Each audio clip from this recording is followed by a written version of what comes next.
don't you? All right, fantastic. Thanks, Don. Okay, so we left off last time talking about sea urchins. Just so you know, we are not going to have a full 30-minute discussion today. I have two videos posted on Edmodo. I'll have you watch when we're done. One is about sea cucumbers, takes like 40 seconds. The other one is about comparing sand dollars to sea urchins, which is actually kind of cool because they're very, very, very similar, but their body plans are quite different. And so both of those together is like 5 minutes. So just so you know, your review materials, there's a big old Quizlet I'm going to put on for you. It's already on Edmodo, but I'll post it again. 70 terms. There's a Jeopardy for you for tomorrow. Tomorrow's your review day. Friday's your test day. Test is open till Sunday. And so just so you know, if it seems like we wrap up a little bit early today, that's great. That's advantageous for you. So go watch those other videos, start reviewing, and go into your test with confidence. So let's finish up our sea urchins and sand dollars then. Sea urchins and sand dollars are very closely related. The sea urchin is a pretty slow moving critter.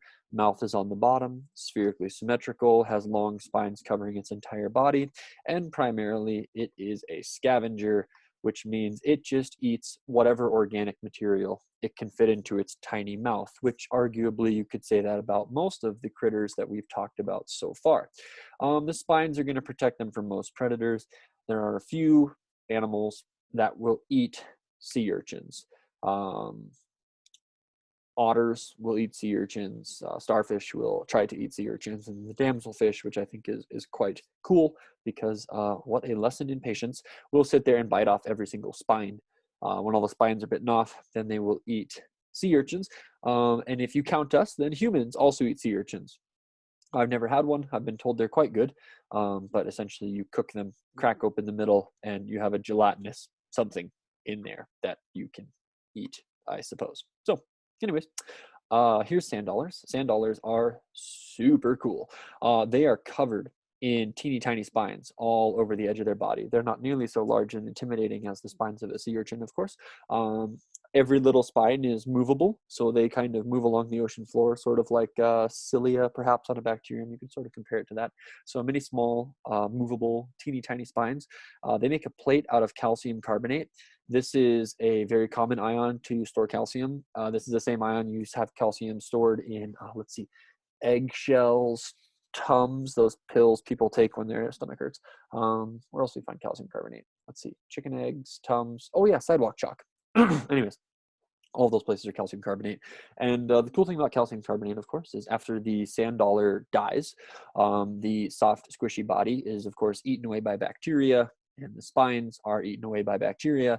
And what you're left with is a calcium carbonate shell, which is so cool because instead of a seashell or an oyster shell or a clam shell, you have this circular shell with 5 rayed imprints left behind, and it is super neat. And so those are the plates that are left behind after the animal dies. As far as respiration, digestion, reproduction, and sensing the environment, basically just take all the organs we talked about with starfish and carry them over. We're not going to cut every single critter in half. The same thing, central disc, nerves extending out, mouth at the bottom, digestive tract that runs in circles, that kind of stuff. It's all the same. Well, that's probably an oversimplification. It's comparable enough that we're just taking that body plan and sort of running with it. So kind of work with me on that. Okay, so let's look at sea cucumbers. Sea cucumbers are a ridiculous animal. They're terribly slow. Terribly, terribly, terribly slow. And the issue with terribly slow things is they tend to be preyed upon by other things. And so sea cucumbers have they're probably most famous for their strategy of deterring predators. But basically they're a very slow moving echinoderm. They trap organic material in tentacles that they can kind of extend up from their mouth that sort of float in the ocean. They catch the organic material, algae, moss, bacteria, those kinds of things, and pull them down into their mouth and eat organic material that way. So think of it like a really, really slow moving coral, right? That's what coral do when they eat. So it's the same thing. He just crawls around like a sea cucumber. He's not a plant. That's quite a misnomer. He's not a cucumber. But the thing about sea cucumbers is they have no bony endoskeleton or exoskeleton. Like starfish had the exoskeleton plates, and you want to have something to keep you very strong and well protected. They don't have that, and so they are the easiest animal to eat, which is ridiculous. So when they get attacked, what they will do is they will take some of their internal respiratory organs and they will actually expel them out of their body, and they're all waving around in the ocean. And it's one of the videos I put on Edmodo for you to go check out. And it's that can't feel particularly good, but essentially they take little pieces of their gills, send those gills out of their body. The gill is waving around in the water, and the predator, whatever that may be, large fish or whatever, will start to eat the waving gill filaments, fill up on the gill filaments, and the sea cucumber is making his painfully slow escape and trying to crawl away during this. So definitely a weird tactic to just give up and feed the predator and hope for the best. But it works for sea cucumbers, so good for them, I guess. The sea cucumbers do have the ability to regenerate. So as long as they're not attacked again and again and again and again, they will just regrow the gills that they lost, and they're really no worse for the wear. So certainly a pretty strange strategy, but it works, which I think is pretty cool. So that's the sea cucumber. Here's what they look like. Sea cucumbers can have all different shapes, sizes, colorations, those sorts of things. But this right here is the bait that he sends out to get those predators away. So somebody, a scuba diver more than likely has poked him, and irritated the sea cucumber. The sea cucumber, not having any eyes or ears or nose, thinks he's being killed, so he shoots a bunch of his guts out, and then he will suck them back in if they're not eaten, which is cool. He's not totally wasteful in that respect, but what a weird strategy for staying alive. We had a foreign exchange student one year who every slide we progressed with in this chapter, he's like, that's delicious, I've eaten that. That's delicious, I've eaten that.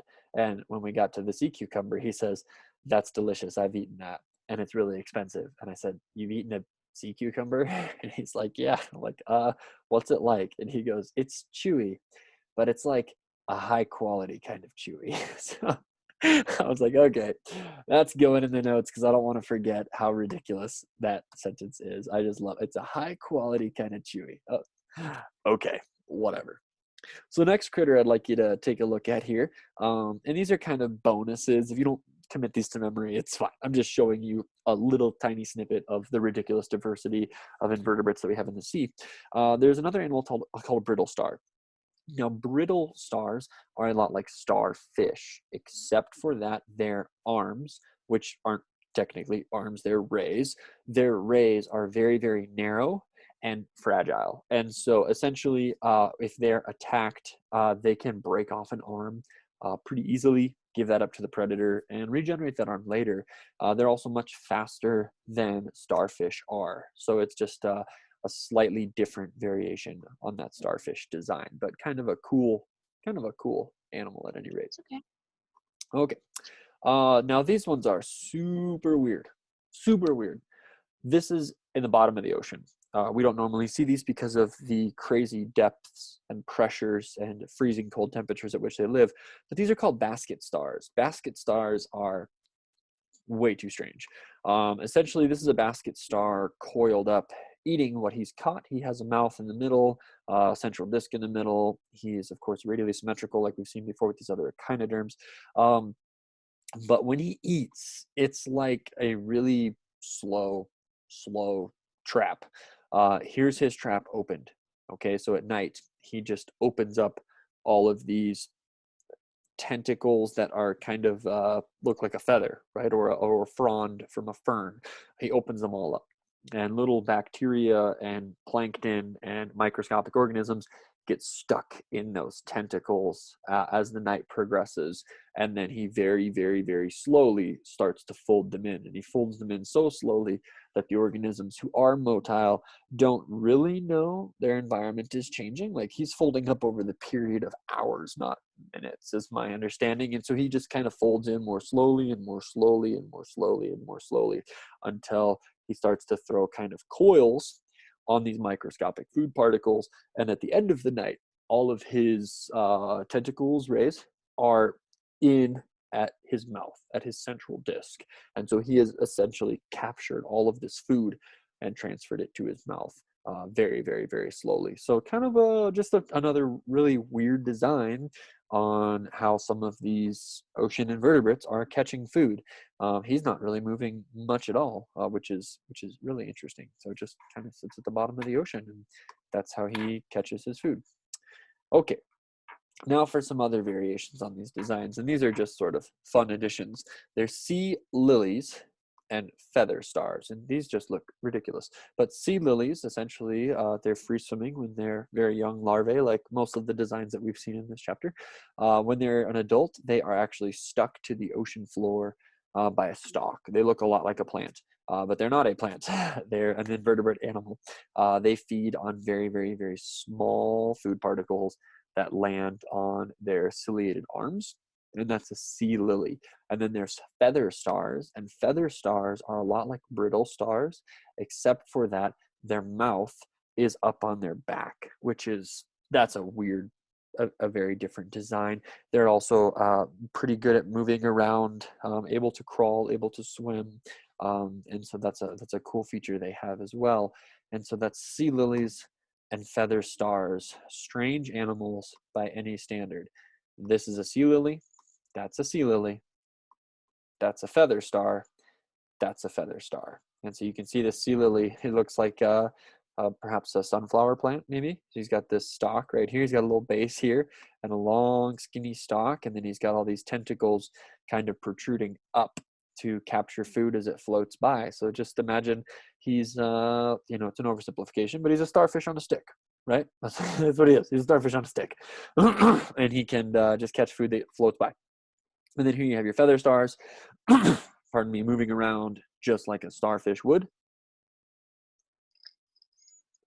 Moving around just like a starfish would, but as opposed to trying to grab clams and mussels with these really strong tentacle like ray arms and pull them apart, they instead protrude up these little lightweight feathery limbs and capture food essentially like a filter.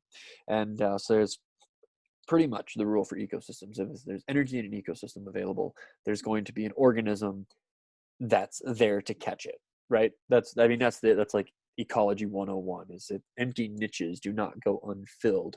And I guess the big picture for this chapter, especially the last half of this chapter with ocean going invertebrates, is that there's enough phytoplankton, zooplankton, algae, and bacteria floating in the sea to support a ton of ecological niches and a ton of different strategies to get that food. And so all of these different organisms that we're looking at are all different strategies to accomplish essentially the same job, which is how are they going to get this food, and you can crawl around and get it, you can stay stationary, you can catch it in a feather, you can catch it in an arm, there's just all these different strategies for how we can get this food in the ecosystem. And that's kind of a cool example there. So with that is the last slide for the chapter. So we are done, which is cool because that gives you guys a lot of review time. So we've got a half an hour Zoom. So I'll tell you what we'll do. If you would like to, you can leave the meeting, watch those 2 videos on the Edmodo post from today, and review today, review tomorrow, take the test Friday. If you want to hang out for another 5 minutes, I can ask you review questions and we can just answer them in the chat box or raise our hands. So I guess just if you want to leave the meeting and go watch those 2 videos, leave the meeting.